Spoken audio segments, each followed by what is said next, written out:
Tuto, comment confectionner un bob réversible en pagne wax. Partie 1, le patronage. Je vous présente rapidement le matériel nécessaire pour la réalisation de ce tuto.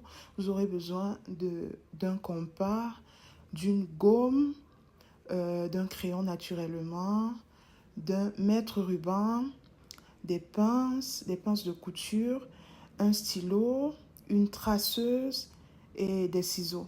Les chapeaux bob, il y en a de plusieurs tailles, mais là, on va se focaliser sur un chapeau bob adulte de taille XL. Alors, je commence par faire un petit croquis du modèle en question. Et à l'image, vous pouvez apercevoir que j'ai compartimenté mon petit croquis que je vais mettre notamment A, B et C. Alors, du coup, notre patronage sera divisé en 3 parties. Et là, on va commencer par tracer la partie A, qui est un cercle. Et ce cercle a un diamètre de 17 cm. Et là, pour le réaliser, vous allez naturellement tracer une ligne droite de 17 cm et marquer le centre de cette ligne qui sera à 8 cm et demi. Ensuite, vous prendrez votre compas pour tracer votre cercle normalement. Là, je suis en train de repasser le crayon de couleur sur mon traçage pour que ce soit un peu plus visible. Donc là, on a déjà notre partie A qui est tracée.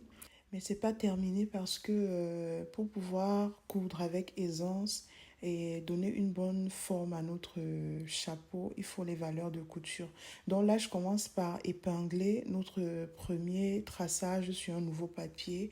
Et sur ce papier-là, je suis en train de tracer le contour de notre premier cercle qu'on a déjà tracé.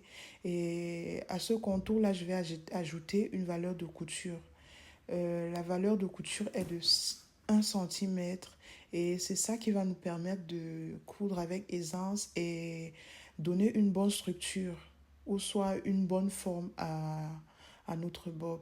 Donc là, pour ajouter la valeur de couture, vous prenez simplement votre mètre ruban et vous ajoutez 1 cm tout autour du premier cercle. Ensuite, vous reliez les points comme je suis en train de faire à l'image. Après avoir relié les points, on a un nouveau cercle qui est plus grand que le premier et après cela on va tailler. C'est ça qui nous fait notre patron de la partie A de notre bob. Donc voilà, je suis en train de tailler comme vous pouvez voir à l'image et je vous donne rendez-vous dans la partie 2 pour la suite de notre patronage. Merci d'avoir regardé.